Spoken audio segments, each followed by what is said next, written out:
We are live in Studio B with your day-to-day BYU Sports play-by-play. I'm Spencer Linton, teamed up alongside Uncle B, Blaine Fowler, and it is our pleasure now to welcome in the defensive coordinator for BYU football to help us preview the spring edition of Cougar football, Ilaisa Tuiaki. Coach, thanks for hanging out with us during a busy time. We're almost to spring ball, amazingly, and it's 21 degrees outside. Yeah, it's good to be back. I feel like football's been gone for a while, but enjoyed the time off, ready to go. This is a unique scenario because you, as a team, return a ton of experience and depth. So how will this spring football session be different maybe to some previous years just because you have so many guys in the arsenal? It's, when we lost all those kids in 2020 to the draft, just the install had to be really back down for the youthfulness of the team. And now, we still got a lot of young kids that need to catch up right now, but we do have a lot of guys that have had game experience that, we're doing walkthroughs and stuff right now. It's really, really easy just because you have so many guys that are coaching and teaching and speaking the same language and a lot farther ahead than we were last year for sure. When injuries happen, it's devastating at the time. And last year, the linebacking core for your defense took major hits because of injuries. And now a bunch of guys had to play last year, and all those injured guys are back. What does that mean from a leadership perspective and depth at that linebacker position? Yeah, it's, going into last year, it was the deepest and probably the best position group on the defensive side of the ball. But now you get all those guys back, but you also get a lot more depth, just guys that are capable of going out there and playing, seeing the game a little bit slower and are able to contribute. And so it's going to be a huge step forward for us, at least with the backers. And in the other positions, there are a lot of young guys that got time and certainly be huge for us this next year. Some big strengths on the defense coming back, as you just outlined. What's your biggest concern as you head into spring ball? I know it's still early, and we're still 7 months-ish away from the first game, but what's your biggest concern at this point for the defense? I think last year it was, getting everybody caught up, physically, mentally, and all that stuff, and now it's more of a just fine-tuning things, continuing to develop, but also just staying healthy. That's going to be a big thing for us. Is we want to make sure that we come out of the spring ball healthy with all the guys that are capable of contributing and going into fall 100%.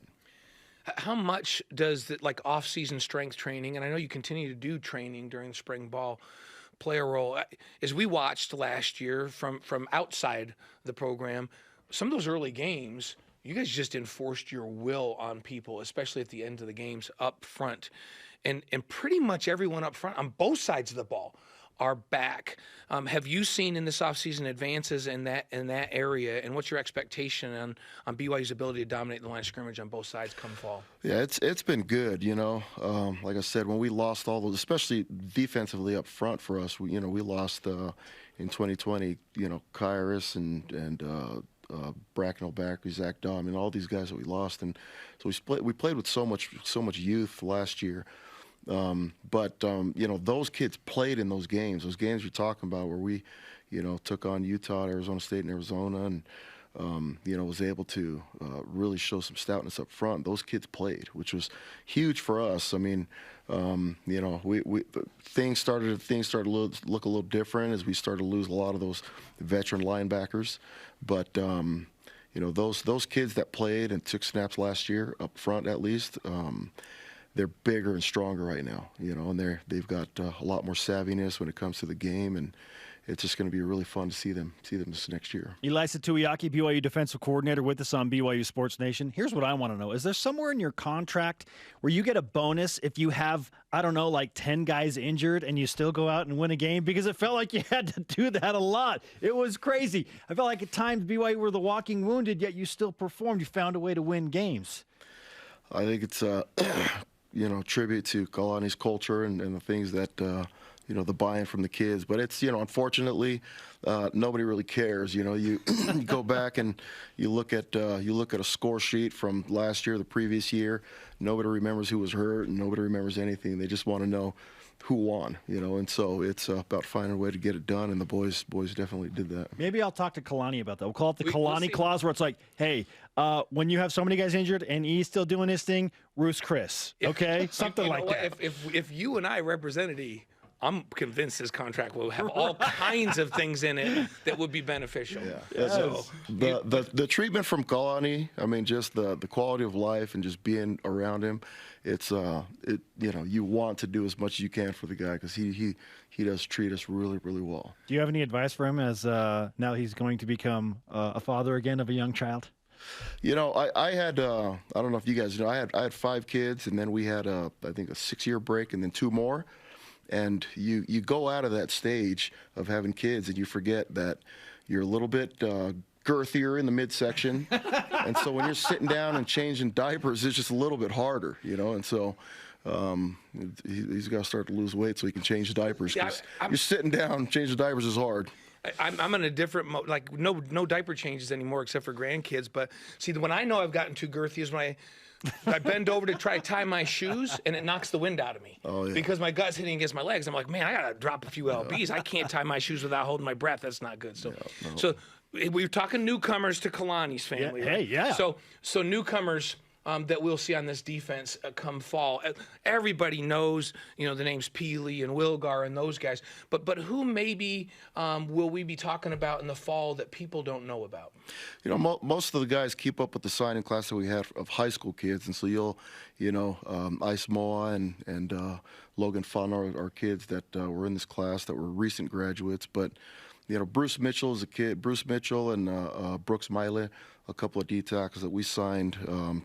Several years ago that went on missions, came back, went the gray shirt route, and are with us now. And so, we're hoping that those kids will be able to contribute. But they're both getting really, really big and strong right now, which is always one of the positives of bringing somebody in winter semester instead of the fall. Yeah, I'm glad you brought up Bruce Mitchell. That's a name that had fallen off the radar a little bit.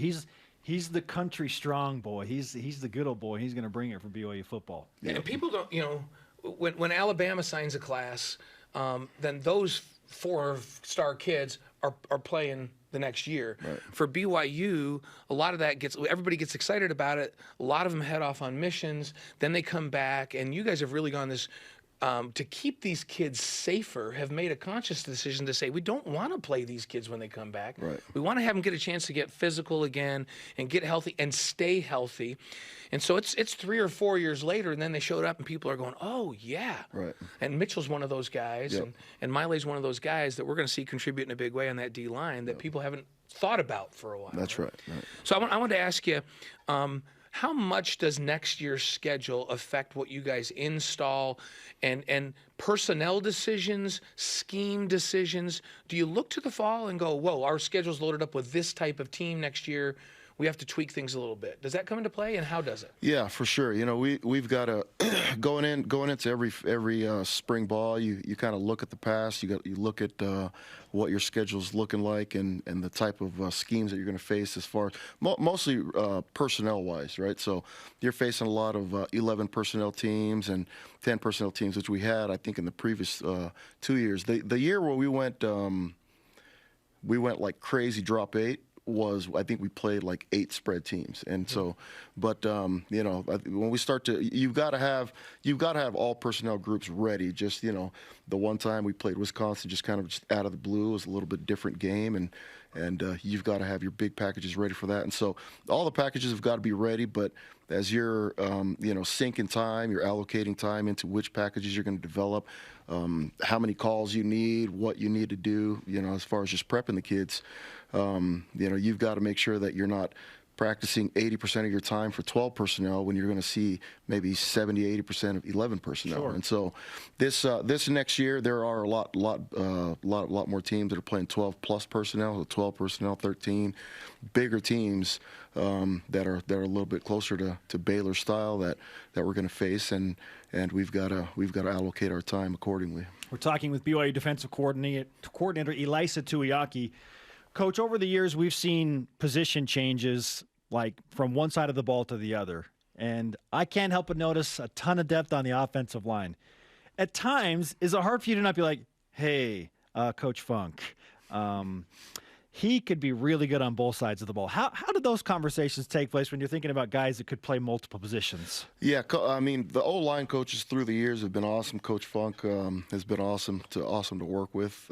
It's really just where a kid projects the best at the next level, what his contribution level is right now, and does it make sense to move him? And a lot of times, not a lot of times, but every single time, those kids have a say in just what's going on. I want to stick it out. Oh yeah, I think I want to try the other side, and so we'll talk about it. And those moves are always happening. I think they should. It's traditionally you always want to steal a defensive lineman to play O-line, because those sometimes D linemen are a little bit more athletic, and then you just put a little bit more weight on them. But some of those kids that are playing on the offensive line, we signed as defensive players, and so.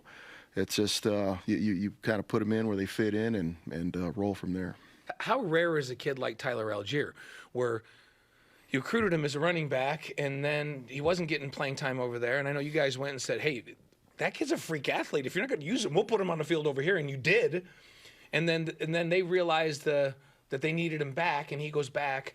And my understanding, and you were on the inside on it, he was just like, hey, whatever you guys want me to do. How rare is that? And how special was he as you kind of send him off to the NFL now? Yeah, that's he has a really cool story. Obviously everybody was a big fan, just a great, humble kid, willing to play wherever he could. And, sometimes a lot of it has to do with, how fast he's come along, understanding playbooks, on different sides of the ball.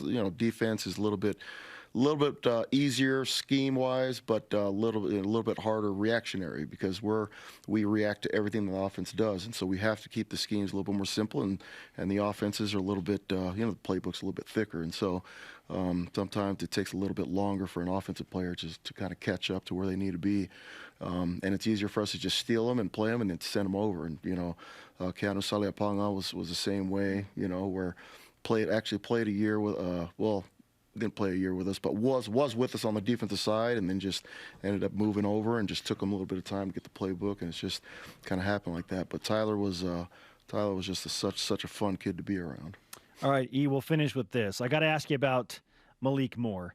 I'm hoping he gave you a heads up when he made his decision to switch from PlayStation to Xbox, because a bunch of BYU fans were kind of freaking out when he posted, hey, thanks for all the support, got a big decision to make, and then there was a green dot and a blue dot. Yeah. And so I'm hoping that he gave you a heads up that he was going to do something like this. Where were you in all of this? So I didn't get a heads up, and I don't jump on Twitter.